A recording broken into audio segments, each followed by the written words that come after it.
sci-fi, horror, fantasy, absurdism in the extreme.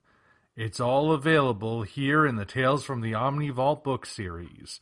Check the description for Amazon links so you can get your copies and start reading today. Thank you all, and now, on to the video.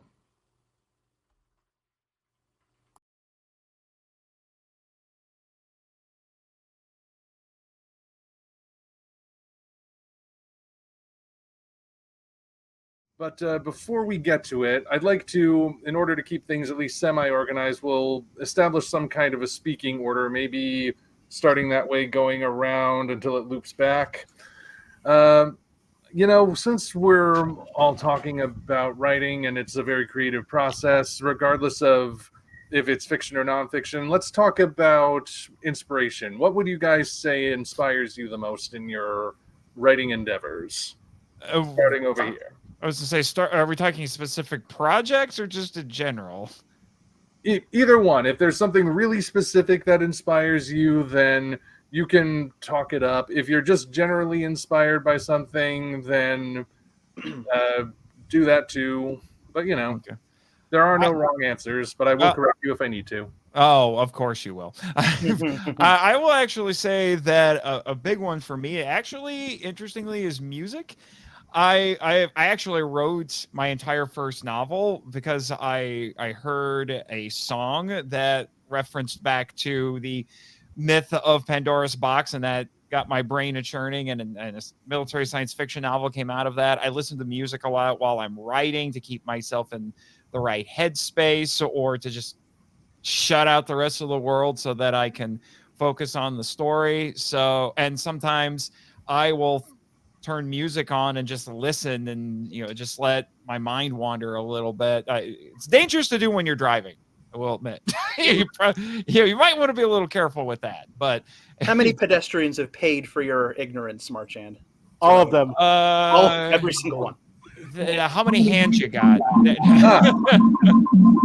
Whoa. Ooh, are we being beamed up? What's happening? Whoa. Nadu.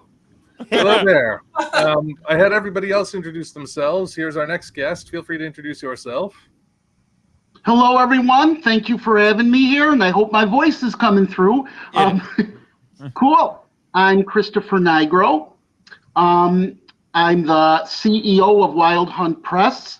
We've published a bunch of stuff, and I've had the honor of a couple of people here, including Ryan, having published some stuff with me. And I guess I'm best known thus far for the series of Nero books, 5 so far, featuring a very angst-ridden teen werewolf. And here I am, and I assure everyone the glasses are not because I'm trying to imitate Ivan Shablatsky.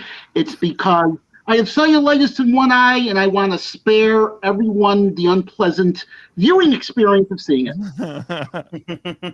Yeah, I would have spared everyone the unpleasant viewing experience of me being here, but I have to host this thing. Anyway, we were just talking about inspiration. We had just started with the guy next to me. I don't know if you were done. I was for the most part done. I was about to make a joke about how many hands you got to count the pedestrians I've had. Yeah, but that was. And for anybody who just came in, I'm sorry. That is out of context, and we will not be providing that context. Nope. Yeah, Ryan's gonna clip that. Ryan's gonna clip that out and put it out as a YouTube short, and my entire career is over. If we never hear from you again, never mind. Well, I'm not bailing you out. I was thinking about it for a second, but so anyway, sorry, you're canceled. Where's Kim? She's the one who does all the canceling. Kaiju Kim. That's true. So anyway, next up.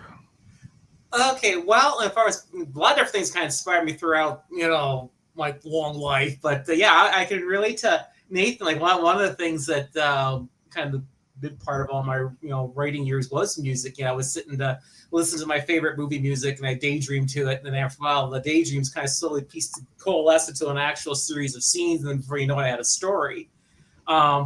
But unfortunately, I don't kind of sit and listen to music. So now, what really kind of inspires me is when I read other people's work, and then it kind of creates the itch to go back on the computer and work on my own writing. And All right. I guess I was going to mention real quick, like kind of like right now, kind of reading the latest issue of Ellery Queen magazine. It's a mystery magazine. Yeah, they had some. And this issue has some really crackerjack stories in there that really kind of got my juices going. One was a Japanese ghost story that a British writer wrote. They had a really good flavor for Japanese culture, and some pretty good spooky scenes in it, considering this is a mystery magazine. But then again, this is their Halloween issue too, so it's sometimes they did little ghost stories in there, and that was like a really good one. So I can recommend it if you're out there like mystery magazines. Neil, did you just use crackerjack as an adjective?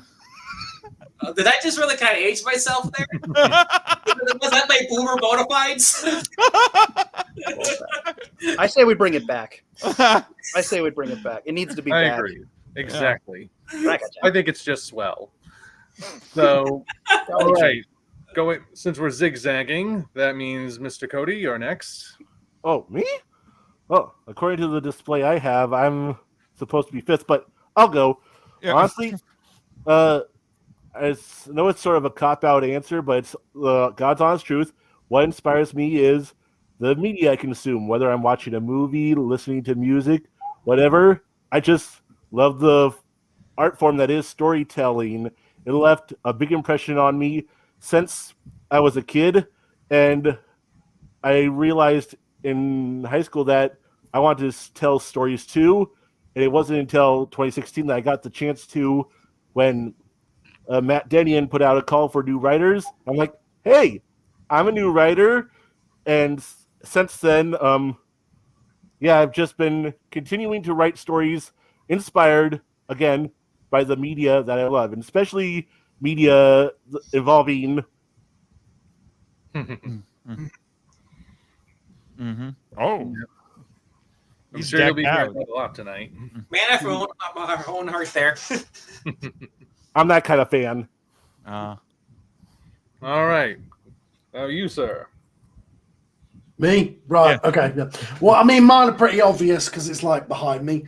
Right. So, yeah, I mean, I've obviously done original stuff, which has been takeoffs of the stuff, but basically the two main shows that I do are fan projects where I have decided I'm going to take something that was either too convoluted and long and hard to get into, or originally do what I'm doing now with the Rangers series with the Silver Age stuff, was make it more updated, bring it into the modern day, make a kind of more digestible version for people with X-Men.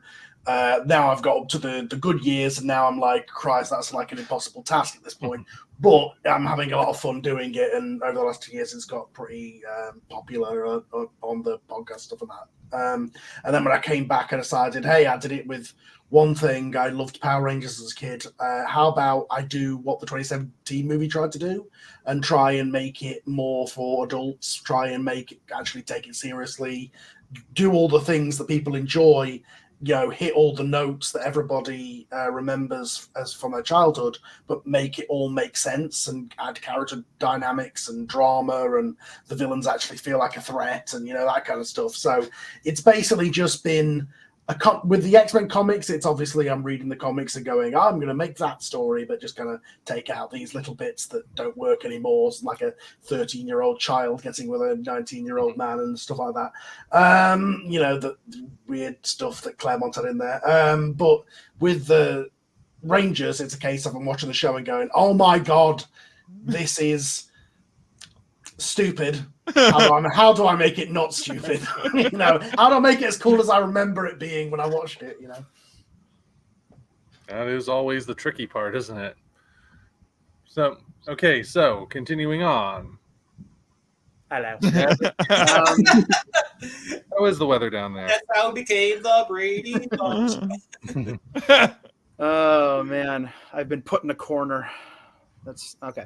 Let's see. Gosh, I'm gonna have to echo some of what's been said here already, because I think as people who recreate media, we have to be media literate to some degree, right? Like, there's no there's no way that people go into this kind of stuff in a vacuum. You have to have things in your life that touch you, right? To the point where you want to replicate not the thing itself, but the feeling you got, right?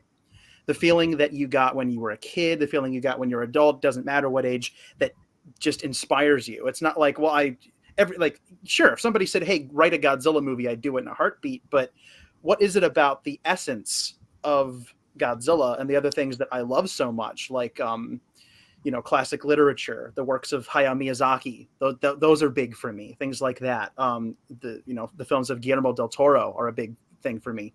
Across the board, all that stuff. What is the essence of that thing that makes you want to do something like that? And so those are my inspirations.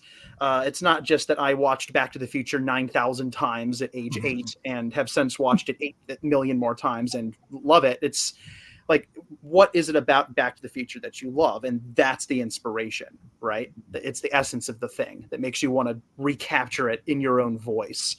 So, gosh, the books that I read, I'm a big reader. The films, some of you mentioned music. I am definitely a big music person. I love classical music and film soundtracks and, some, bop and 80s tunes, like just stuff like that. So, basically, if I were to spin this camera around right now, you'd see elements of inspiration all around me. I mean, you can see it behind me. I love the Universal monsters. So you're going to see monsters behind me and stuff like that. So it really is almost everything that I've ingested in my life and carried with me to some degree. All the things that I've carried with me from, this high off the ground to this high off the ground, from books to film to art I see in museums, to the music I listen to seeing the other people in my life create art, and that inspires me, like all kinds of stuff. It's an endless list, but it all comes back to the essence of the media, I think. Well, because you studied art in college. I did. I have a bachelor degree somewhere around here. I think I buried it in Godzilla VHS tapes, but that's it's okay. Yeah, Sounds about right. Same here. I also have a degree, but unfortunately, this is not my day job. Yep. I'm lucky enough to be able. I'm a professional writer. Like, writing is my day job. That's where I was right before I came and sat here. I was at work writing, which is very, very fortunate. Absolutely fortunate. So if you look at my desk at work, and very little of what I do at my job has anything to do with stuff like this. But if you look at my desk, I've got 50s monster movie posters hanging up, and a little figurine of No Face from Spirited Away, and a dinosaur skeleton that it's one of those posable T-Rex skeleton model kits, and I posed it inaccurate, like a Barnum Brown reconstruction with the straight back on purpose. Just silly stuff. Like, you have to find things that make you happy. You have to find things that make you laugh. And so if you go there, you'll see all that stuff too. So it's just little bits of things. Yeah. But that job is what allowed you to write for Transformers. Yes, it is. That was cool. That was really, really cool. I'm still pinching myself over that. So anyway, getting to our currently final, but certainly not least guest. What's your inspiration? What inspires you? Well, I can also mirror some of the things I've heard already. Neil, what you said really resonates when it comes to music, because ever since I was a wee lad, I would listen to certain music, and it would remind me of scenarios and stories and movies. And it got to the point where, to this day, I have a playlist of all the songs I grew up with listening, and a lot of newer songs. And I'm not sure what it is about some songs that resonate, but I think you could understand. You just have to hear them, and it's not really something you can explain. Why does this song remind you of this? Why does and I'm being real here, why does John Denver's song, I hope I'm getting the right and not confusing him with the guy who played Gilligan, like I do sometimes. That would be Bob Denver. But John Denver's song when I was a kid was often playing on the radio. You come to my senses. Which one was that titled? I'd never, always forget the title. But for some reason, What was that? I said it's not the theme song. Yeah, I think of John Denver. He was singing. I forgot what song that really was. You come to my senses. I might be using the misunderstanding the lyrics or misremembering them, but I remember being driven home from the store with my mother listening to that, and I was reading a Man-Thing comic book. Remember the cool stuff the Marvel used to come out with, and it just every time I hear that song, I think of I could think of some monster stories. Annie's song. Yeah, Annie's song. And maybe because maybe because the Man-Thing was a tragic character and the haunting sadness of the music. But yeah, it just always made me think of the Man-Thing whenever I hear it. And I have numerous other examples like that. So yeah, when I listen to certain songs, it just makes me think of certain scenarios. So I'm always listening and coming up with ideas that way. And yes, as I alluded, all the cool stuff I read as a kid from Marvel, Werewolf by Night, The Man-Thing, all the stuff that Warren came out with, Creepy and Eerie and Vampirella, the cool horror stuff that DC came up with. Remember House of Mystery? That's inspiring an anthology I'm planning on, Mansion of the Macabre, and another one, Chiller Castle, which reminds me of an idea that there are locations where these stories are archived, and there are horror hosts that tell them. I was always fascinated by that. So yeah, all that material, and of course all the movies I saw, the Universal monsters, and because of all that, I'm not one of those people who are falling out of favor with the idea of crossovers and shared universes. The Wild Hunt universe is going to be all about that. Very nice. Actually saw an answer in here from the chats that I think is worth sharing. From some guy in Ohio, my answer to this question, my brain runs like a hamster on a wheel. Ideas are the easy part. Picking which one to use is the hard part. Yeah. Takes a lot of discipline to do that. Yeah, a lot of discipline. I have resigned myself to the fact that I'm probably going to die with at least a dozen unrealized ideas in my head. Congratulations, you are a writer. Yes. Yeah, I never know. Get as many of them out as you can.